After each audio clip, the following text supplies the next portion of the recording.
Hey, hello everyone. How are we all today? So last class में हमने complete किया था various types of barriers जहाँ पे हमने start किया था with the first one that is physical barriers, फिर physiological barriers, semantic barriers and personal barriers.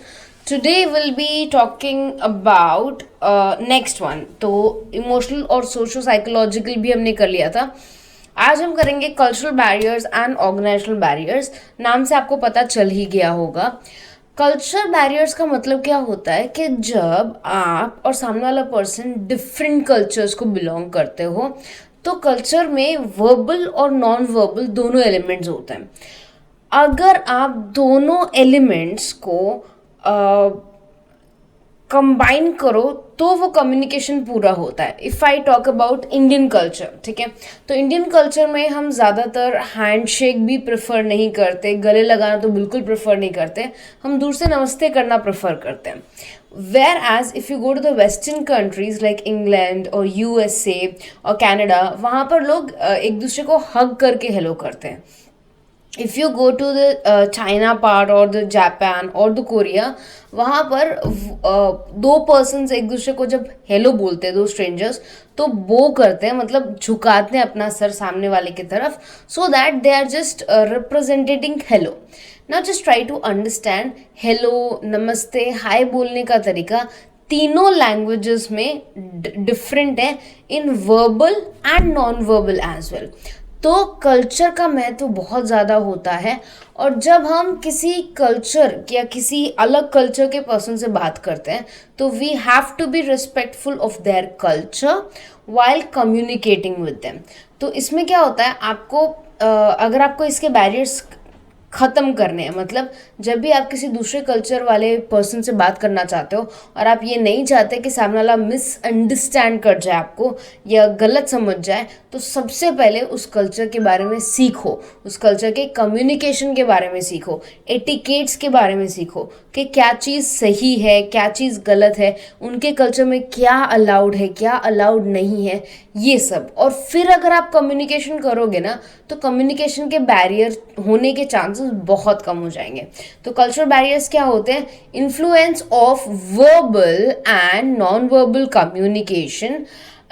Different cultures have different meanings, so how to avoid this particular barrier?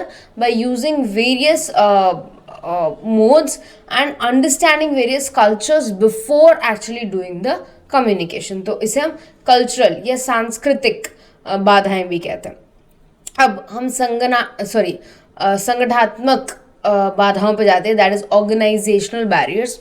Organisation में जब किसी के साथ आपकी नहीं बनती, लाइक कोई प्रॉब्लम है, कोई इशू है, कोई कॉन्फ्लिक्ट है, दो लोगों के बीच में कोई इश्यूज हैं, जिसकी वजह से अब क्या होगा, अब जब भी नेक्स्ट कोई डिस्कशन होगा, प्लान होगा, या उसी पर्सन से जब भी कोई बात होगी तो एक बैरियर बन जाएगा, बिकॉज आपने अपने माइंड में बना लिया है कि भाई ये तो उल्टा ही बोलेगा, ये मेरे खिलाफ ही बोलेगा.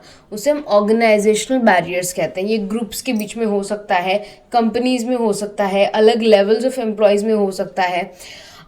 इसके लिए बेस्ट क्या है, आप सुनने की कोशिश करो, डिस्कस करो साथ में, परसेप्शन को चेंज करो, ये उसके सॉल्यूशंस हो सकते हैं. अगर कल्चरल बैरियर्स और ऑर्गेनाइजेशन बैरियर्स में कोई डाउट है तो प्लीज़ कमेंट सेक्शन में ज़रूर मेंशन करना, so that I can help you out on that. Okay, the next one is, yes, these are obstacles. ठीक है, बैरियर्स में ये टाइप्स नहीं है, ये प्रकार नहीं है, बट बैरियर क्या क्या हो सकते हैं. नॉइज, शोर एक बैरियर हो सकता है.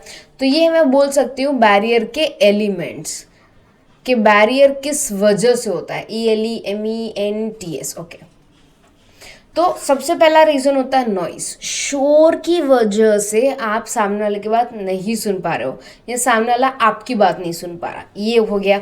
एनवायरनमेंट, यस, एनवायरनमेंट में बहुत ज़्यादा डिस्टर्बेंस है. जैसे जब आप एक छोटे बच्चे को पढ़ाते हो ना, तो एनवायरनमेंट में जितने डिस्ट्रैक्शंस है, छोटा बच्चा उन्हीं डिस्ट्रैक्शंस की तरफ चला जाता है. तो जैसे क्या कहते हैं, आप बच्चों को पढ़ाने बैठे हो, आप बच्चों को कुछ समझा रहे हो, बट अगर उसे कुछ टीवी में दिख गया तो उसका पूरा ध्यान वहाँ चला जाएगा, अगर उसे कोई खिलौना दिख गया तो उसका पूरा ध्यान वहाँ चला जाएगा। ये क्या हो रहा है? That is environmental barriers. Environment में जो तत्व है वो आपके कम्युनिकेशन को क्या कर रहे हैं? डिस्टर्ब कर रहे हैं।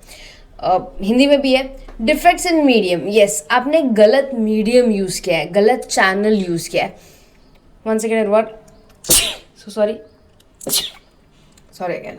ओके, जब आपको वर्बल यूज़ करना चाहिए था आपने नॉन वर्बल यूज़ किया, आपको मेल यूज़ करना चाहिए था आपने पोस्ट ऑफिस की सर्विसेज अवेल करी। इस तरह से जब आप गलत मीडियम, गलत चैनल, गलत मेथड यूज़ करते हो इन द कम्युनिकेशन, जिसकी वजह से बैरियर आता है, उसे हम डिफेक्ट्स इन मीडियम कहते हैं।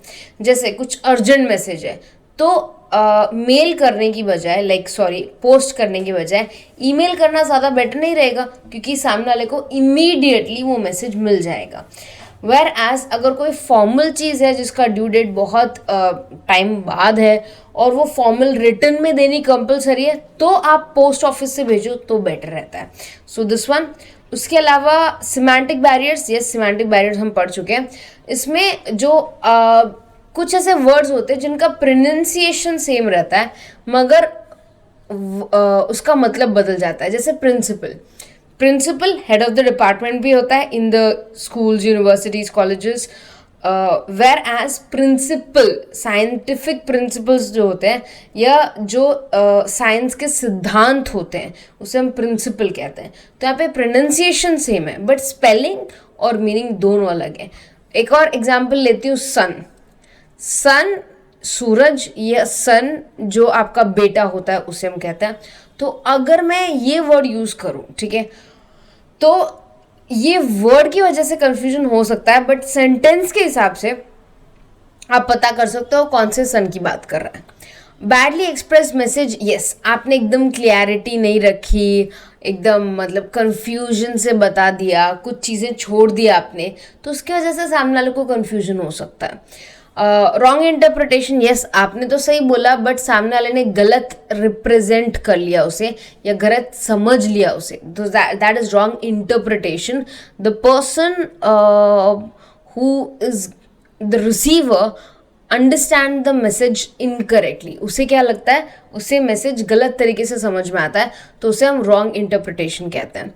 ऑर्गेनाइजेशन में, ऑर्गेनाइजेशन का कल्चर और क्लाइमेट कैसा है उसकी वजह से भी बैरियर्स क्रिएट हो सकते हैं। देन वी हैव ऑर्गेनाइजेशन के रूल्स एंड रेगुलेशंस की वजह से भी हो सकते हैं। स्टेटस ऑफ रिलेशनशिप, यस आपका अपने बॉस के साथ कैसा रिलेशन है, आपका अपना कलीग के साथ कैसा रिलेशन है, बाकी सबका ऑर्गेनाइजेशन में एक दूसरे के साथ कैसा रिलेशन है, इसकी वजह से ही बैरियर इंक्रीज होता है। जैसे सपोज आप और आपके बॉस बहुत क्लोज हैं और बहुत अच्छे फ्रेंड्स हैं और आप बहुत टाइम से फ्रेंड हैं, तो बैरियर आने के चांसेस बहुत कम हो जाते हैं। बट यही अगर आपका बॉस आपको बिल्कुल नहीं पसंद करता, आपकी कंप्लेन नहीं करता है और आप कितनी भी मेहनत करो वो कंसिडर ही नहीं करता, तो अब क्या होगा, अब चांसेस हैं कि आपका बॉस के साथ आपके रिलेशन अच्छे नहीं है, इसलिए कम्युनिकेशन भी बैरियर आ सकता है। Lack of cooperation between superior and subordinate, yes जब आपके बॉस में कम्युनिकेशंस अच्छे नहीं रहते या कोऑर्डिनेशन अच्छा नहीं रहता या रिलेशनशिप अच्छा नहीं रहता, तो भी बैरियर्स हो सकते हैं। ये सब ऑर्गेनाइजेशन से रिलेटेड है। इंटरपर्सनल मतलब दो लोगों के बीच में, यूजुअली दो लोगों के बीच में होता है। अगर आप प्रॉपर चैनल यूज़ नहीं करते, बेसिकली हम ये सब ऑलरेडी कर चुके हैं, ठीक है, ये थोड़ा सा डिटेल्ड है, आप आराम से इसको एक बार गो थ्रू करेंगे तो भी ईजी हो जाएगा। तो इंटरपर्सनल मतलब बिटवीन टू पीपल, ठीक है, और between two groups I could say. तो यहाँ पर प्रॉपर चैनल अगर आपने यूज़ नहीं किया, प्रॉपर मीडियम आपने यूज़ नहीं किया, फिर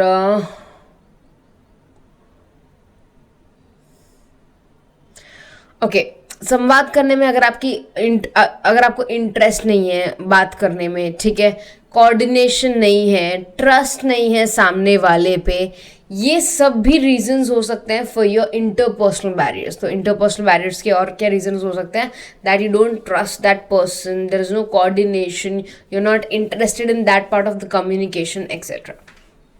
अब जब नेक्स्ट क्लास में मिलेंगे हम मास मीडिया एंड सोसाइटी के बारे में डिस्कस करेंगे, and then we will also discuss various types of mass media.